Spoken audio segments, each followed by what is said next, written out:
Are there any untold scandals at your school? Aina Tizen responded. In college, the counselors don't care if you fail courses, skip classes, or party all night. They only care if you die on campus. Many seemingly peaceful universities have untold secrets. At a media school in the middle and lower reaches of the Yangtze River, a student once died on campus. I can't say exactly which school. The school paid hush money and threatened us with smooth graduation to keep us silent. Now that I've graduated for many years, I just want to tell this story. I'll try to stay unemotional and only share what I personally witnessed. I had a good relationship with the deceased. We did everything together. Bringing this story to light is my way of seeking the truth, because there are two versions of this story. The version that still circulates at the school is incomplete. The names that appear later are pseudonyms. There's no need to look them up or trace their origins. When freshmen first enroll, they all have to fill out a psychological survey. The last question is, does your family have a history of mental illness? Most people fill this out truthfully. Later, we asked the teacher. The student who committed suicide also answered truthfully. He had moderate depression. Let's call him Lin Fan. It was a nickname we gave him in our dormitory. Giving nicknames wasn't about bullying him. Everyone had a nickname. Male students in college always joke around impractically. In the dormitory, we noticed Lin Fan taking medicine all the time. Later, we found out it was called paroxetine hydrochloride tablets, a medication specifically for treating depression. A pack of paroxetine hydrochloride tablets contains 10 pills, each with a line in the middle for splitting. Every time we saw Lin Fan taking his medicine, he usually took 5 pills. It was the second semester of our freshman year. One evening, after returning from night classes, we didn't see him,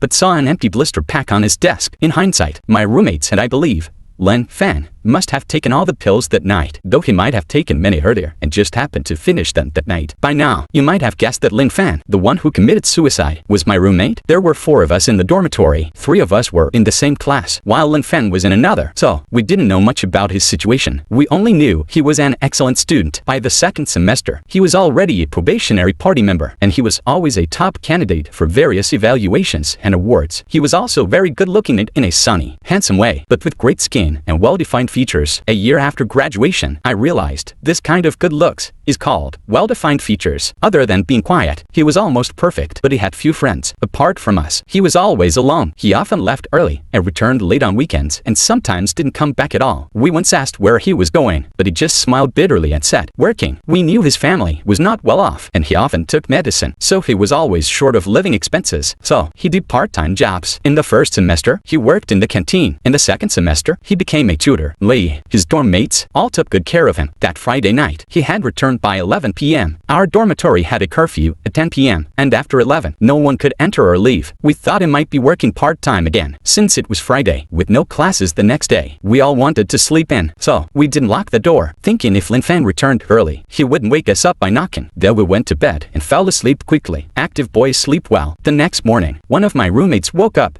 needing to use the bathroom. Still groggy, he stumbled towards the bathroom, bumping into something but didn't care. After relieving himself, he returned the same way and bumped into the same thing again. Now more awake, he opened his eyes to see what he had hit and screamed, knocking over a chair and a shoe rack. We were all startled awake by his scream. What's wrong? Just as I asked, I locked eyes with Lin Fan, who was hanging in midair. At that moment, his body was spinning slowly, facing me, eyes rolled up, showing the whites, with his tongue slightly protruding. I remember the feeling clearly. My mind went blank. My heart clenched, and I shook violently, almost suffocating. We saw Lin Fan hanging from the ceiling fan. Imagine being in college, your roommate dying silently beside you while you slept. The most chilling part was he did it right next to us. Thinking back to that day, we could only speculate. Maybe it was in the early hours, while we were in deep sleep. He returned, found a rope, threaded it through the ceiling fan hook, and tied a knot. We quickly dressed and didn't touch anything. One roommate and I went to find the dorm manager, while the other stayed to keep others out and called our counselor. On the way, classmates kept asking us, did someone die? Really? I heard someone hang themselves. Is it true? Although I often joked about death, seeing it for real was terrifying, so we kept silent. When acquaintances asked, we angrily told them off. Don't talk about such a serious matter. Have some decency. We ran to the dorm manager, explained the situation. She was so scared, clutching her chest and refusing to come. Hiding away. It wasn't until the counselor arrived that she reluctantly followed. After seeing the scene, the counselor realized the gravity and called the higher-ups, who in turn called even higher-ups. Eventually, the principal, vice vice principal and department heads all came. The principal asked us, "You haven't told anyone else, right?" I shook my head. "No, we contacted the counselor immediately." The principal nodded. "Good." Then the principal and the logistics director entered the dormitory, while the department heads questioned us in the hallway. "When did he die?" "I don't know. We went to bed at 11 p.m. and found him dead in the morning. A living person hanged himself right next to you, and you didn't notice." One roommate answered. "We were sleeping deeply. Didn't notice." "Did you three dislike him and kill him?" I was furious and yelled, "Don't insult us. We were close to him." The vice principal also scolded the department head. "Be more professional. How can you suspect our students without evidence?" Then he asked us, "Did you sleep in the dorm last night?" "No. We went to bed at 11 p.m. and he had returned." We called and texted him, but he didn't respond. We thought he might return early in the morning, so we didn't lock the door. I showed him the call and text records. He took my phone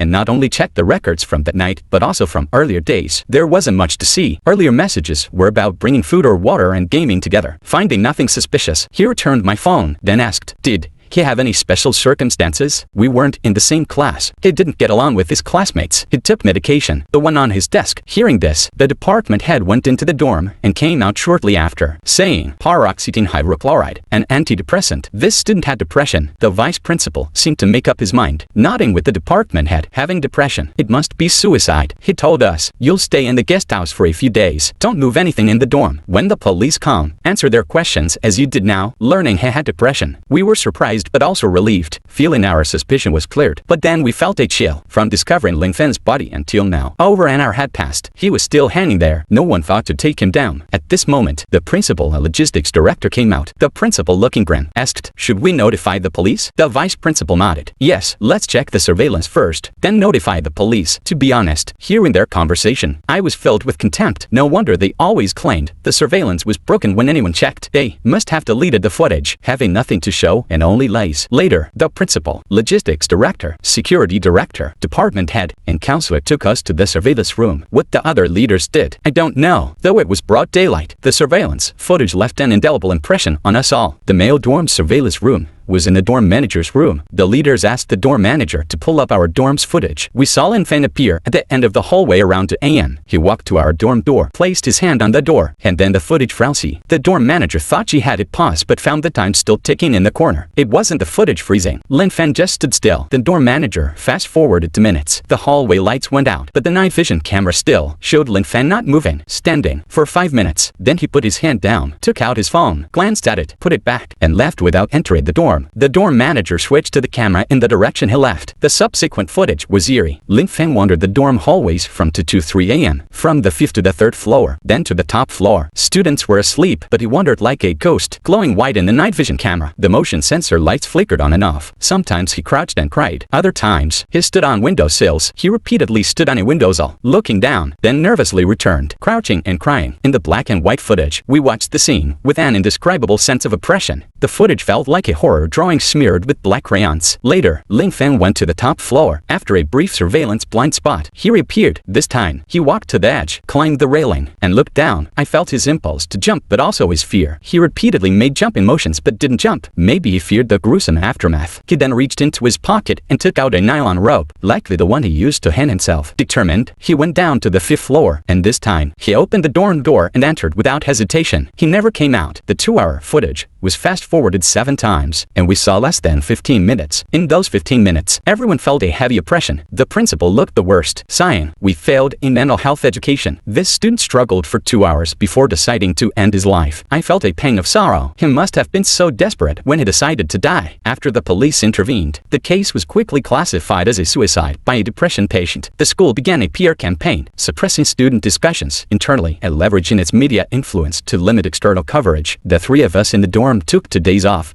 to assist the police investigation. Though assisting the investigation, the police didn't focus much on it. They only confirmed Lin Fen's depression and relationships, reportedly checked his phone, but it had been wiped clean, so they found no useful clues. They concluded it was a suicide based on the coroner's report. Later, the logistics director told us, "Don't stay in that dorm, pack up and move to an empty room on the 3rd floor." Okay. As he was leaving, he remembered something and returned, saying, "The police found a hairdryer, kettle, and 2 sex toys in your dorm. The contraband is confiscated, but you You won't be punished. We'll credit 8,000 yuan to each of your meal cards. If you ever speak about this, you'll have to return the money and face immediate expulsion. We accepted the suicide conclusion in the school's terms. Later, we moved our belongings to the 3rd floor. On the way, we saw Lin Fen's parents, two people who looked like they'd worked hard all their lives. The most ordinary middle-aged people from an ordinary neighborhood. Their faces showed the grief of losing a child in middle age. The school and police protected our identities, preventing us from meeting Lin Fen's parents. Officially, it was to avoid us saying the wrong thing.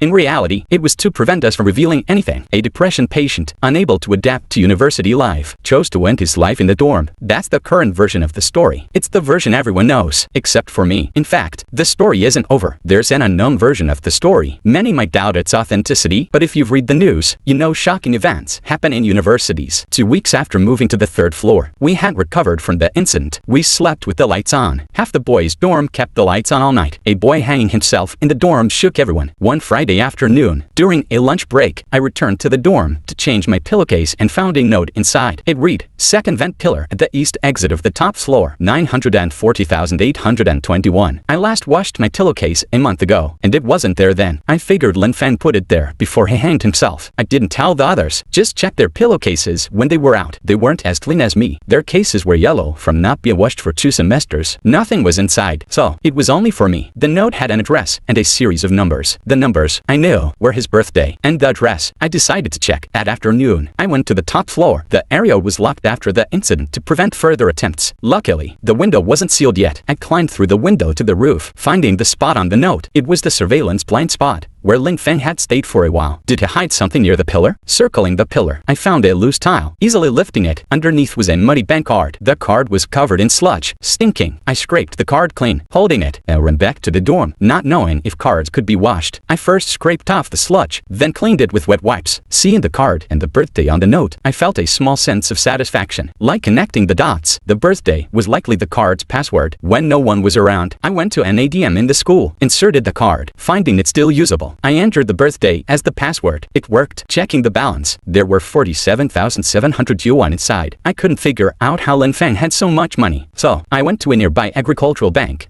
to check the transaction history. I found the money was deposited in 5,000 yuan increments, 10 times in total. Besides his monthly 1,300 yuan live-in expenses, I knew he spent 700 yuan a month on medication, leaving 600 yuan for living. He was always frugal with food and drink. The 5,000 yuan deposits were regular. On these dates, March 17th, 24, 31, April 7th, 14, 21, 28, May 5th, 12, 19, 10 deposits in total, 50,000 yuan. Every week, a deposit. The last one 3 weeks ago. Looking at the calendar, the deposits were all on Sundays. The deposit stopped the week Lin Fen hanged himself. I felt his suicide wasn't simple. I wanted to find out who deposited the money, but M's don't show the depositor's account details. Only the cardholder's ID can access that information. Clearly, the trail stopped here, but not entirely. The deposit times closely matched Lin Fen's part-time work hours, so the money was likely related to his part-time job. It certainly wasn't tutoring. What kind of tutoring pays 5,000 yuan a week? Was Lin Fen involved in illegal activities? I began thinking about it. What job pays a freshman 5,000 a week? Drug dealing, fraud, theft. The more I thought, the more absurd it seemed. Returning from the bank, I didn't tell the others what I found. Not that I didn't trust them, but I didn't want Lin Fen's actions to be known to more people. Maybe it wasn't something to be proud of. Lin Fen was dead. No need to tarnish his name further. In early June, nearing the end of the first year, final exams were approaching. Our major had strict requirements, so we were busy in the dorm. University assignments are often not done personally, but with the help of experienced classmates. Honestly, the three of us weren't studious. Many of our assignments were done by Lin Fen, though not in our major. He was versatile, completing assignments excellently. We missed the days he helped us with assignments. Reflecting on this, I connected another clue. Once, Lin Fen needed a file from his computer during class and called me to send it. He gave me his computer's lock password. This password reminded me of another direction to pursue. Many people use the same password for different accounts, including their phone, QQ, and Wicket. Knowing his computer password, I might access his Wicket and QQ. With the same mind, I logged into his QQ account using his computer password. I succeeded easily. QQ messages are sent to the cloud, so chat history is readily available, but he wasn't a member, so only a month's history was saved. But that was enough. Seeing the chat history, I admired Lin Fen. His QQ contacts were few, and he didn't chat in class groups. There were no clues or even slightly private conversations. QQ wasn't important to him, so I turned to Wicket. Using the same method, I logged into his Wicket successfully. Wicket required identity verification. 3 options: scan QR code, invite friends for verification, or SMS verification. The first and third options weren't viable for me,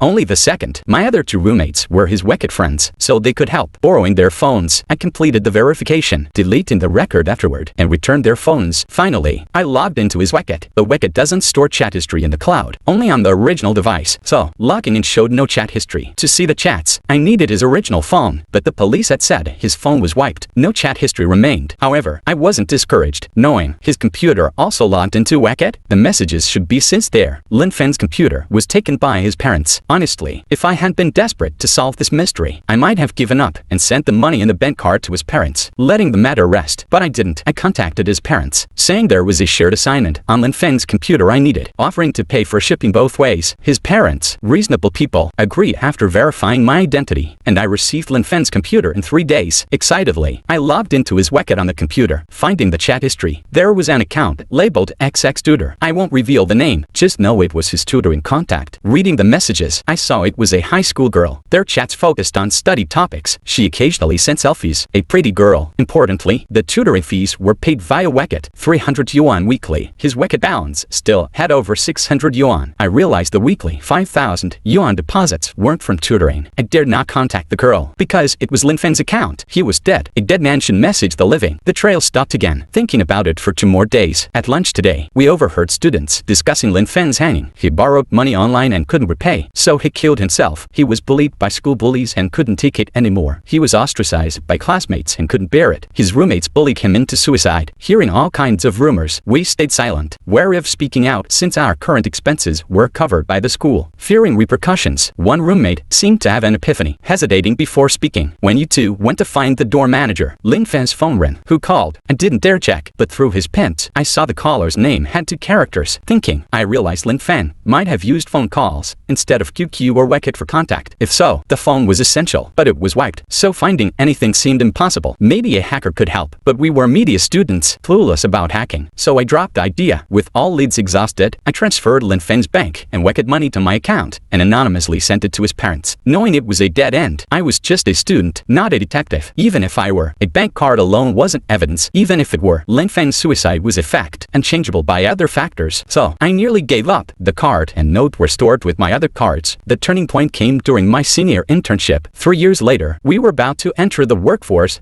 After 3.5 years in college, I was getting a new SIM card, as my campus card's data plan wouldn't work outside the campus. I asked the staff, can my contacts be transferred to the new card? She said, smartphones now save contacts on the phone, not the SIM card. Hearing this, I initially didn't connect the dots, but outside the store, it hit me. The incident 3 years ago had a crucial clue. The roommate said, Lin Fen's phone rang, showing a 2-character name. A wiped phone should only show a number, not a name. So, the contact name was likely stored on the SIM card. The lead was still there. My heart raced, though I hadn't stopped investigating for 3 years. This realization made me skip an afternoon interview, taking the afternoon train to Lin Fen's home, waiting for his parents to return from work. They were surprised to see me. After explaining I was Lin Fen's classmate, they welcomed me inside. I didn't hesitate, asking, do you still have Lin Fen's phone? They exchanged a complex look. His mother said, we do. May I see the SIM card? Why do you need an old card? I had an important number on it. She agreed, handing me the phone from a small box of Lin Fen's belongings. Checking the card, it was blank, as she said. You might think the lead ended there, but this empty card was the biggest clue. It confirmed my analysis from 4 years of pondering. Today, I had an answer, but it terrified me. Let me explain. Initially, the surveillance showed Lin Fen standing still at the dorm door for 10 minutes. He briefly used his phone, not enough time to wipe it. Anyone who has wiped a phone knows it involves a black screen. The footage showed him using his phone normally, so it wasn't wiped then. Later, he didn't use his phone. On the morning he handed himself, his phone rang, showing a 2-character name through his pants, but the SIM card had no contacts. The name must have come from the phone, meaning it wasn't wiped yet. After the school leaders arrived, we were taken out. The principal and logistics director entered the dorm. No one else entered until the police arrived. By then the phone was wiped. I don't doubt the police's statement. So, the phone was wiped by either the principal or the logistics director during their time inside. That's my conclusion. Analyzing this scared me. Terribly scared. I hoped I was overthinking, or maybe the roommate was mistaken, but I couldn't convince myself otherwise. I believed my judgment, so I continued investigating. Though years had passed, something still haunted me. I decided to start with the logistics director for two reasons. First, I had dealt with him often, and he seemed decent. Second, the caller's name had two characters, like principal. I entered the logistics office. Approaching the innermost desk, the director greeted me warmly. "Why aren't you job hunting like other students?" I asked. "Do you remember Lin Fen's hanging?" He showed no hesitation, replying, "Of course, it's rare for a student to hang himself, especially in a dorm." Seeing his calm, I asked directly, "What did you and the principal do in the dorm?" He looked at me, whispering, "Why ask this? I lost something important." He whispered back, "You suspect us? We didn't touch your stuff." The principal checked the body, while I searched the desk for drugs. "Why drugs? When a student hangs himself, we suspect drugs or hallucinogens." "So, you checked his desk and bed, and the principal checked his belongings?" "Yes, you're graduating, so I can explain. We didn't take anything." "Thank you, I'll check again." With this, I confirmed my suspicion about the principal. Clearly, I couldn't investigate him directly, but confirming his connection to Lin Fen was key. Lin Fen's bank deposits matched his part-time job. I needed to link the account to the principal. Using a secret bank account would be smart. If the principal was involved, he wouldn't use his own account. I needed a lead. Our principal was known for abusing power, so I approached him about buying a diploma. After a week of groundwork, I got contact details and bank accounts from an education agency near the school. Cross-checking, I found one account matching Lin Fen's deposits. I had my answer. Lin Fen was involved in diploma fraud, likely under the principal. The 5,000 yuan weekly deposits were probably his cut. The principal wiped the phone to avoid exposure during the police investigation. This confirmed my theory, but I felt uneasy. I knew Lin Fen well. After 3 years of investigation, diploma fraud alone wouldn't drive him to suicide. If it was just depression, why leave the bank card and password with me instead of his parents? I felt there was more to uncover. Holding just a bank account, I couldn't prove the principal's involvement. I pretended to be a diploma buyer, texted the contact, receiving a response. "Don't call, text only. Medium major 100,000, finance 150,000, law 200,000, pay 10,000. Deposit first." 10 minutes later, I knocked on the principal's office door. "Come in." Entering, he recognized me. "You're Lin Fen's roommate." He looked tense. "Yes, why are you here?" "To ask for job recommendations." The phone on his desk buzzed, not the one on the desk. He opened a drawer, took out a phone, and ended the call. The buzzing stopped, testing my theory. I dialed again. His drawer phone buzzed. He ended the call. I confirmed the secret account belonged to him. Finding jobs isn't my job. If everyone asked me, how could I do my job? Sorry for bothering you. As I bowed, I saw a family photo on his desk. The principal, his wife, son, and daughter. The daughter looked exactly like Lin Fen's tutoring student. I double-checked the screenshots. The girl in the principal's photo was indeed Lin Fen's tutoring student. Realizing this girl was key, I logged into Lin Fen's Weket, messaged the contact. "Are you there?" She was scared. Knowing Lin Fen was dead, a dead tutor messaging her was terrifying. The chat header kept switching between name and typing. Finally, she replied, "Is this really you?" I responded, "I'm his classmate." Sent a voice message to reassure her. "I'm Lin Fen's classmate, investigating his suicide." She replied, "What do you want to know? Was he your tutor?" "Yes." "When did he tutor you?" "Why do you ask?" "Investigating his suicide." She hesitated before responding. "I thought he hanged himself because of depression. I feel it's more complex." "When and where did he tutor you?" Her silence was longer this time. I realized my mistake, fearing she'd tell the principal, putting me in danger. Packed my things to leave the school. Just then, she messaged me a long response. "Every Friday, Saturday, and Sunday from 7 to 9 p.m. Location is near Binjiang Garden." Can't be more specific? Tutoring was 50 yuan per hour, 300 yuan per week. I don't know why you're investigating, but I don't believe he'd commit suicide lightly. He was positive and encouraging when teaching me. I don't believe he'd commit suicide. If you find the truth, please tell me. I felt she was a good girl, unlikely to inform the principal, but to be safe, I messaged her. "Don't tell your father." She agreed. I asked, "Did he ever stay late?" "No. My father always drove him back to school to avoid curfew." "Your father drove him?" "Yes, every time." I was stunned. If the principal drove him, where did he go? I went to Binjiang Garden, thinking about her words. If he didn't return to the dorm, where did he go? The 5,000 yuan deposits were from the principal's secret account. Lin Fen tutored the principal's daughter. The principal drove him back. Everything pointed to the principal, but I lacked evidence. The suspected truth was shocking. I spent a night thinking, deciding to stop investigating. I stopped here. Years passed, and I didn't continue. The suspected truth: Lin Fen tutored the principal's daughter on weekends. After tutoring, the principal drove him, not returning to the dorm. The 5,000 yuan deposits were from the principal's secret account. If a boy didn't return to the dorm for several nights, the only possibility was sexual transaction. suspicions. This might be the truth behind Lin Fen's suicide. This ends the story. No need to investigate further. Someone asked about my pillowcase type. My pillowcase had a zipper, and Lin Fen put the note inside. While I half awoke, if I had woken up, maybe I could have stopped him. Seeing the surveillance, I felt his desperation. I investigated out of guilt, but the truth was stranger than fiction. After seeing news of the new principal, I anonymously shared this story. The final truth from Lin Fen's perspective. In late February, the student affairs officers, Mr. K, told me my part-time job in the canteen was given to another more needy student and offered to transfer me to the library. Mr. Zhao said, the library isn't bad. It's quiet, and you can study. Maybe Mr. Zhao thought I wasn't that needy, just wanting to earn some extra money, but it didn't know I needed medication, costing 100 yuan for 10-20 mg tablets. On good days, I took 30 mg. On bad days, 60 mg. Usually, a pack lasted less than 4 days. The canteen job was ideal, with free meals and a salary. The library paid half as much and no meals. Losing the canteen job meant losing meals and extra salary. So, I tried to persuade Mr. K. Finding him at the student affairs office, I nervously grasped my coat hem, avoiding eye contact. Mr. K. Yes, I really need the canteen job. His answer was brief. The spot's taken. Talking to me won't help. I insisted. Please, I really need it. Mr. K, holding his thermos, glanced at me and said, the other student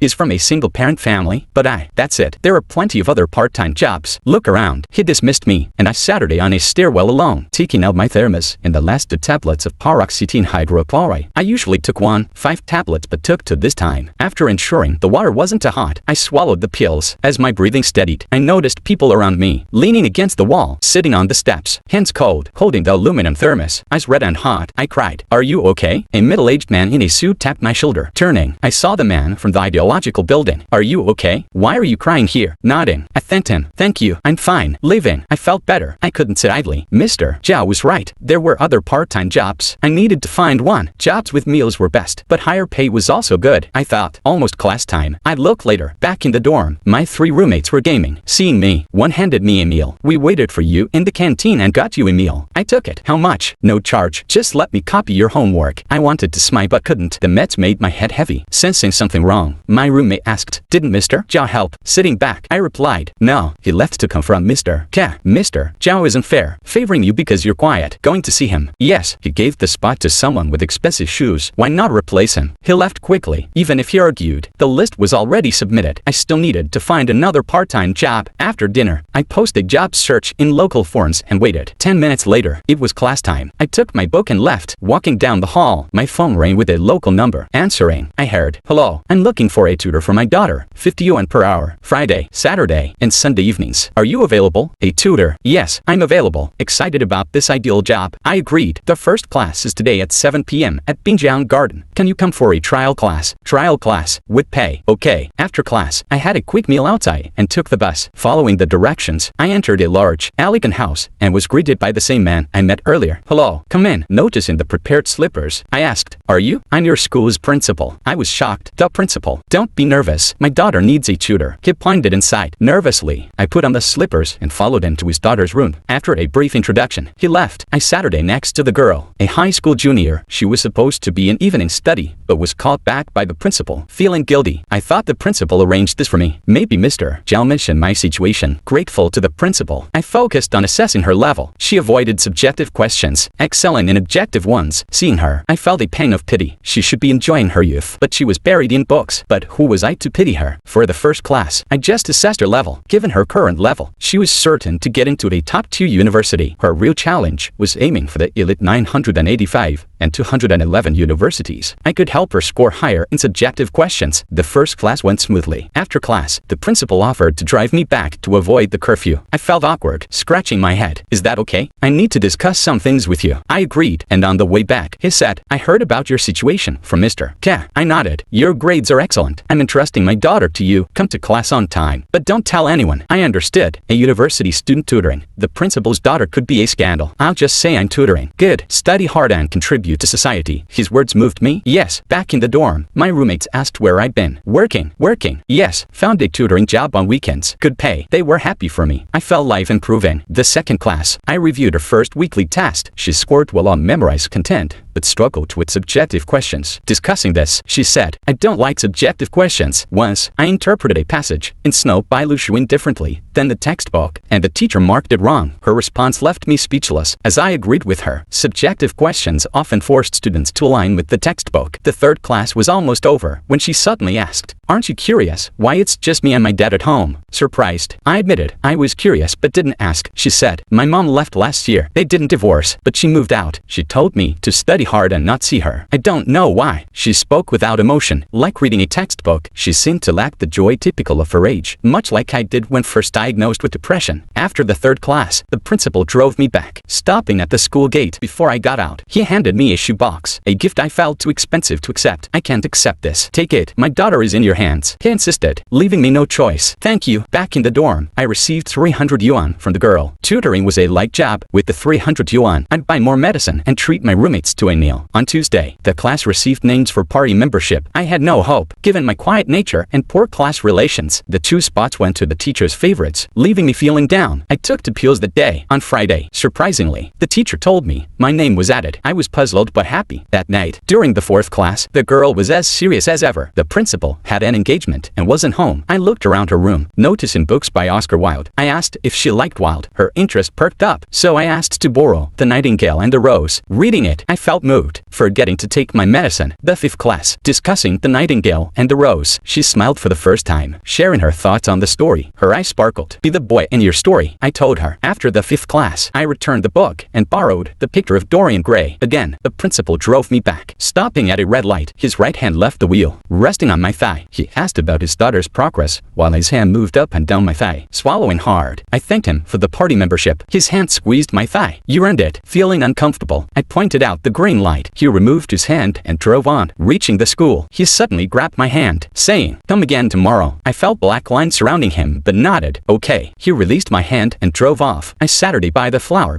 watching traffic turn into lines of color, then gray and white, burying my head in my arms. I cried. Back in the dorm, I took off the shoes he gave me, took my medicine, feeling a dark cloud over everything. I thought the principal might be not right, deciding to go one last time for the 300 yuan and quit. I read The Picture of Dorian Gray to distract myself. Dorian Gray was a beautiful youth. The artist painted a portrait more reflective than a mirror. Dorian admired his portrait. Later, he alienated everyone, becoming violent and murderous. Seeing his portrait, it had grown ugly. Stabbing the portrait, he died, his body ugly, but the portrait remained beautiful. The story praised virtue, but I saw darkness in the principal's actions. The 6th class, I was distracted, barely helping the girl. Noticing, she asked if I had a problem. I couldn't say it was her father. No, nothing. Then the principal entered, saying, I'll drive you back. Following him, I gave the girl a smile, then myself. This was hell. The next day, leaving a shabby hotel, with The Picture of Dorian Gray in hand, I remember the previous night, the same time, vehicle, and person. Reaching a fork, the principal received a call. Wait for me, I'm coming. He told me we needed to pick up a document. Nervous, I agreed, following him to a hotel. Inside, there was no one. He pushed me, locked the door, and approached. He grabbed me. This was hell. Feeling terrible, feeling terrible, feeling terrible. Why me? Why me? Of all people. This is a short story, and the author has given us an open ending. Perhaps the principal faced legal consequences, or maybe he chose to keep this secret for the rest of his life. I update my stories daily, so if you like them, please subscribe.